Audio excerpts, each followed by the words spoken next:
ইরানকে বাগে আনতে না পেরে অবশেষে একতরফাভাবেই যুদ্ধবিরতির মেয়াদ বাড়ালেন মার্কিন প্রেসিডেন্ট ডোনাল্ড ট্রাম্প। তবে উল্লেখ করেননি কোনো সময়সীমা।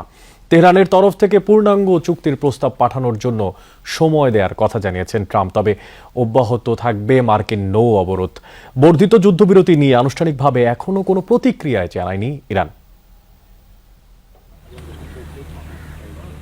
যুদ্ধবিরতির শেষ সময়েও শান্তি আলোচনার জন্য প্রস্তুত ছিল ভেন্যু, নেওয়া হয়েছিল সব ধরনের ব্যবস্থা। কিন্তু মধ্যস্থতাকারীদের চেষ্টা, যুক্তরাষ্ট্রের একের পর এক হুমকিও আলোচনার টেবিলে আনতে পারেনি তেহরানকে।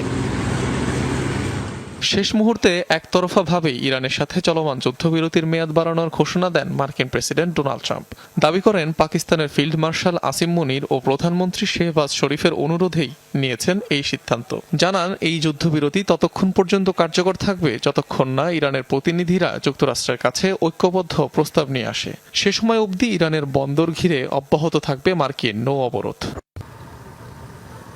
অন্যদিকে নিজেদের কথায় এখনও অটল ইরান। মার্কিন নৌ অবরোধ তুলে নেওয়া না পর্যন্ত আলোচনায় না বসার যে ঘোষণা দিয়েছিল তেহরান, তাতেই শেষ পর্যন্ত অনড় মোস্তাফা খামেনির প্রশাসন। ট্রাম্প অনেকটা বাধ্য হয়ে যুদ্ধবিরতি ঘোষণা করলেও আনুষ্ঠানিক প্রতিক্রিয়া নেই তেহরানের।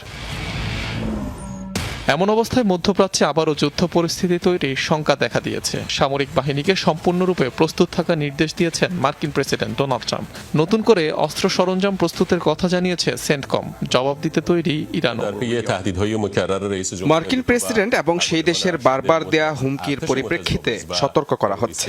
ইসলামিক ইরানের বিরুদ্ধে কোনো আগ্রাসন ও পদক্ষেপ নেওয়া হলে আমাদের সশস্ত্র বাহিনীও অবিলম্বে পূর্ব নির্ধারিত লক্ষ্যবস্তুতে হামলা চালাবে। আগ্রাসী যুক্তরাষ্ট্র ও শিশু হত্যাকারী জায়নবাদী শাসনকে আগের চেয়ে আরো কঠোরভাবে একটি শিক্ষা দেয়া হবে।